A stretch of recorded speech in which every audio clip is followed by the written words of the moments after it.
Mötley Crüe has had a great run. I'm touring until I cannot move anymore. And then, after that, when they bury me, I'm still going to have a Mötley Crüe record playing up the tube. Tommy would dig me up and use my bones for drumsticks. Mick Mars, a guitarist who contributed to the construction of the renowned monument known as Mötley Crüe, his playing is emotionally passionate. Thrilling chords and amazing perseverance, he turned into the silent musical the band's soul was born with ankylosing. Mick Mars did not walk with spondylitis. The confident, easy steps he took, quiet perseverance and an uncommon unwavering persistence when the Mötley Crüe's sold-out detonated world-shaking songs and tours. Few people were aware that the man standing silently in the stage's corner was fighting unbearable pain with each completing the second 40 years of commitment to a well-known group only to depart in resentment and legal action against a musician who committed his life to the cause. Only to be dismissed by the same. He used to stand next to brothers who transformed Mick Mars into the once essential musical soul of Mötley Crüe into a shadow that has been forgotten, and what enabled him to get to the top to finally carve out a new course for himself. Let's explore the story of the treachery of Mick Mars's birth and early years. On May 4, Robert Allen Deal was born. 1951 in a disadvantaged town in Terre, Indiana. Coming from the working class, his parents Tina and the whole family was relocated by Frank Deal to when he was in Garden Grove, California. Youthful and seeking a better life, Mars was raised in such small home. With 4 siblings in an atmosphere that was anything from stable from a young age, Mars was unique. At when he was only 3, his parents took him to the image of a modest local fair performance of Skeer Bon, a country singer, with his guitar glistening in the remaining lights, a lasting impression on the little boy's mind. When they firmly returned to Mars said, "This will be my life." When he was 12, his parents gave him the guitar as a low-cost instrument, but for Mars meant everything, but other children were occupied with parties and sports. Mars dedicated hours to self-education in order to play in time with each album by rock stars like Elvis Presley and surf rock Dick Dale, but simultaneously his physique started exhibiting odd symptoms. On Mars 14, began experiencing severe pains at the base of his back, something he was unable to elucidate and dared not reveal. The adolescent years were spent in school. With a petite frame and a slight hunchback and a music-dominated mind, he joined an amateur band called the Jades. Started on bass while doing a cover of the Beatles before abruptly switching to the lead guitar from late nights into school concerts. Mars' craft dollar was refined by seedy bars. Unfortunately, his goal came at a high cost. Just beyond the age of 18, he experienced a severe hand wound sustained in an industrial mishap, an incident that nearly put a stop to his musical career even before it started, but Mars decided to take a different route and quit his work. Left school and was turned away, leave a secure existence to seek the only something he genuinely thought was guitar while his condition worsened. In silence, the agony increased, although Mars remained on the platforms of shabby bars, his face contorted in pain. However, his hands continued to glide over each observed during a time when many were only leaving behind childhood fantasies. McMa already knew about his musical career would be a struggle rather than a game. A weak boy with injuries, slowly hands, a body deteriorating daily, yet he refused to depart from the world. He had decided to keep MCM. Mars' refusal to relent, even when everything seems to be against him. Early career. McMahon's formative years career was a lengthy series of setbacks and difficulties. Following his departure from his manual, Mars joined small bar bands as a laborer. Blues music is being played all around Southern California. Rock in seedy pubs with meager wages included one dinner. Among the most during this time, famous bands included White Horse was an organization that aided Mars make a name for yourself. Underground Los Angeles's music scene with his note fornati in an upbeat guitar-style replication of riffs and emotionally charged Mars's improvisational solos immediately attracted at the time. Some even cited his name, and another Eddie Van is a budding guitarist in the city. But Halen's commercial ambition destroyed him. When White Horse made the decision to change to disco in order to keep up with the fad, Mars left right away, since he knew well, he wasn't destined to pursue the market tastes. He required something more intense. More tangible in the years that played with a number of pop stars after Mars organizations releasing a few failed singles prior to understanding that he needed total transformation, he shaved off his hair jet was dyed with his characteristic mustache.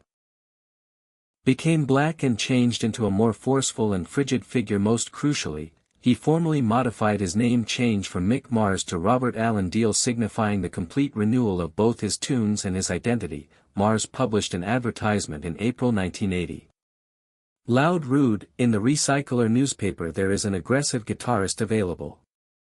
A few days later, Tommy Lee 2 and Nikki 6 young, aspirational musicians contacted. They were hit right away by Mars' icy manner, razor-sharp eyes, and really powerful riffs. Mars was the one who further proposed the moniker Mötley Crüe. Remembering a previous remark made by someone claimed that White Horse was a Miley. Searching Crüe, that name in addition to their fierce sound and defiant image in a flash turned into recognizable. From those initial rehearsals Mars' guitar came alive with a roar. Other participants recognized that they had discovered the piece that was missing, and it was not only was irreplaceable Mars, he was the musical motor, the guitarist.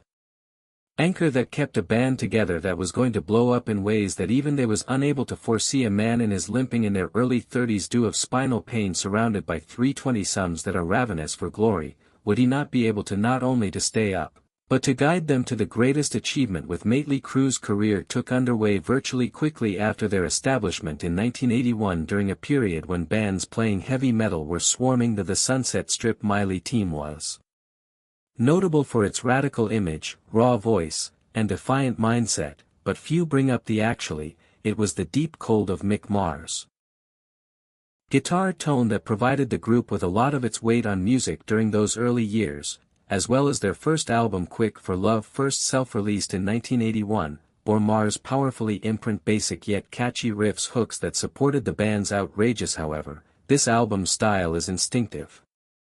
The Mötley Crüe soon developed a devoted following and joined Elektra Records as a signatory, and the real breakthrough in 1982 came with Give the Devil a Shout. Mars created a darker, heavier surface in 1983. Sound that combines classic hard rock with the intensity of songs in heavy metal such as Too Young to and Looks That Kill. Fall in Love amply demonstrated the capacity to compose riffs that might control a stage with only a few basic notes. From the Mötley Crüe between 1985 and 1987 achieved their highest commercial peak in the theater of the hit song, Home Sweet, was included in Pain 1985. Home, a song inspired by Mars' reticent girls, riffs and ominous guitar layers. Girls 1987 promoted the group's negative Mars takes the boy image to the next level. The playing was gritty, filthy, and very blues, has a particular influence on songs such as You're All I Need and Willed Side. By 1989 saw the publication of Dr. Feelgood, the band's most popular album, reaching the top of the Billboard 200. Is being produced by the sound of Bob Rock. Crüe's tightened up displayed his technique at its best and feeling on tunes such as Kickstart My Without You and Heart, mixing raw strength with soulful, slick solos during it all. Mick Mars wasn't just he was the musical star, playing guitar. Mötley Crüe's foundation, which holds though the band's music is cohesive, even though the other members resorted to drug and alcohol abuse, and media controversies, and Nikki Sixx and Tommy Lee was frequently at the heart of. Vince Neil was the public face of the band, but Mick Mars was the one who made their disarray into a living, inhaling music when performing live. And in the meantime, I'm suffering from spondylitis. Kept destroying his body. Mars grew every year, more hunches, moved more slowly. Following each tour, while his other musicians he silently partied into the night. Went back to his hotel room in agony. That continued throughout the morning, a little-known reality that Mick Mars hardly ever took part in during Mötley Crüe's crazy adventures. He was though the sole participant who avoided major scandals, but as a result, the disparity between him and the band's other members expanded ever more, and success arrived like a storm. However, for Mick Mars, those were a dual struggle, one for his professional life and one for the misery of his condition and his very existence. Intense isolation. As the Mötley Crüe ascended, the corpse of Mick Mars is higher in the charts. Changed course at the age of 17.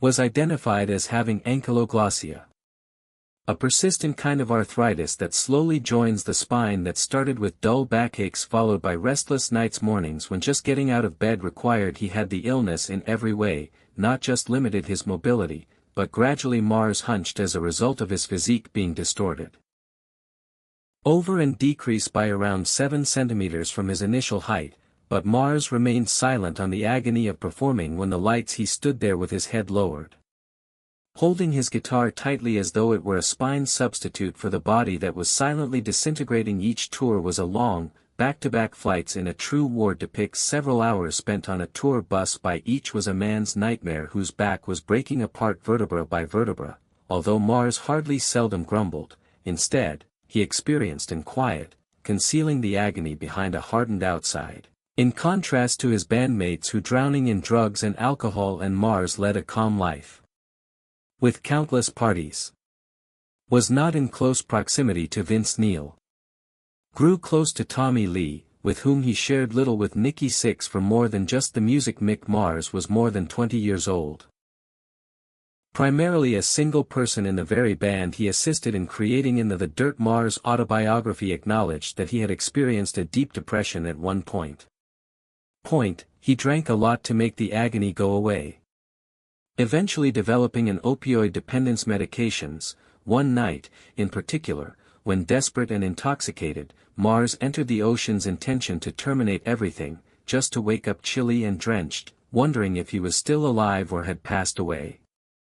Ghost's disease in the 1990s ultimately compelled him to have hip replacement procedure. The discomfort decreased. However, the loneliness persisted. The one participant not targeted by the media, absent from magazine covers he was the quiet man, the odd one out in the crowd.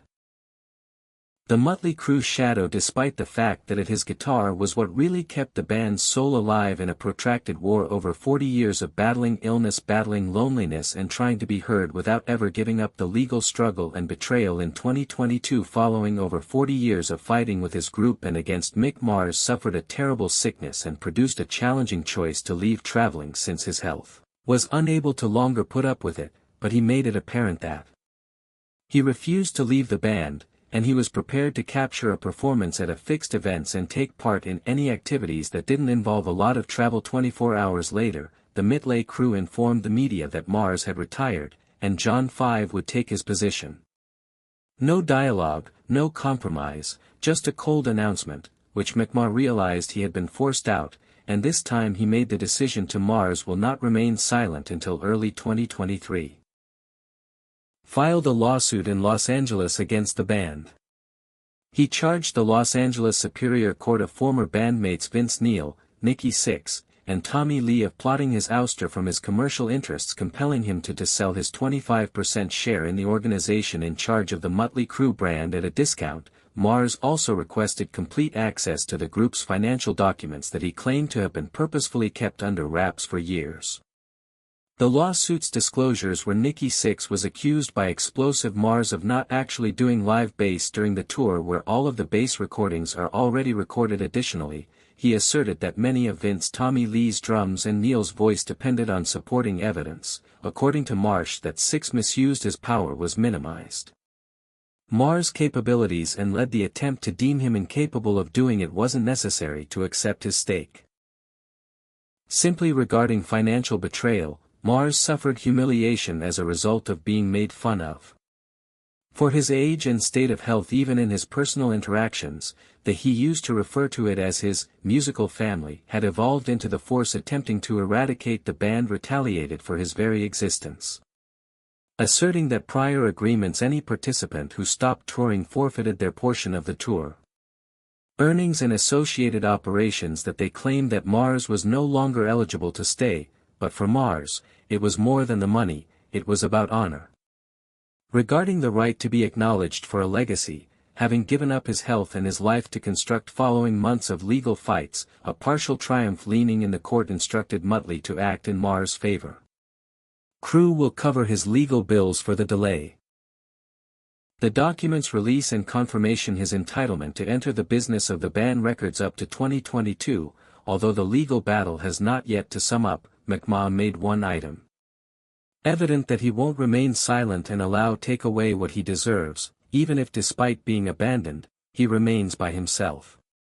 He will continue to fight as he has battled the rebirth of his entire life with leaving Mötley Crüe to pursue a solo career was not Mick Mars's demise was though the start of the most significant chapter of his profession altering his life narrative soon after the Crüe lawsuit exploded. Mars silently withdrew into his Nashville's private studio is no longer weighed down by image commercials he chose to consider market trends or expectations. To do an action that he had not been able to achieve a pristine Mars in more than 40 years.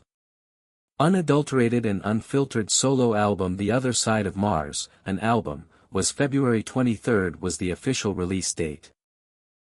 2024 based just on the headline, Mars sent an unambiguous statement that this was an aspect of him that the public had never seen the album before. Took over 4 years to finish. Mars is intimately involved at every level. From composition to arrangement to choosing his partners by deliberately, he brought in dependable friends and co-workers. Paul Taylor, once Wingers keyboardist and Alice Cooper co-penned a number of songs including played a significant part in forming the musical Jacob Bunton, a former member of the structure. The majority of the lead was handled by Lamb and Adler. Vocals that provide a new yet profound giving the project an emotive voice. In addition, Ray was featured on the record. Luzier, Korn's drummer on a number of songs that give the rhythm more force. Michael Wagner produced the section. Same individual who had previously worked for Mötley Crüe in the time of Too Fast for Love, the unrefined, raw vibe of the album was preserved. Devoid of superfluous musical gloss, Mars's Other Side did not adhere to the Mars mixed hard in the traditional hair metal recipe. Rock, blues rock, plus a dash of contemporary songs with industrial elements, such as Loyal to the Right Side of Wrong and The Lie, proved that his riff-writing ability stayed as heavy and keen as ever. Icy yet deeply sentimental ballads as if recollections showed a different aspect of Mick Mars was pondering. Maturity and acquired knowledge. Mars' guitar tone is consistent throughout the album. Was clearly thick, black, and his solos were so deep that they didn't display dazzling technicality. They centered only on unadulterated feeling. Speed had never been as important to Mars. Or Mick Mars's showmanship. In infrequent interviews said simply, "I'm not attempting to seem like everyone else, I have nothing to demonstrate that I only wish to play the way I wish to speak honestly and without apology."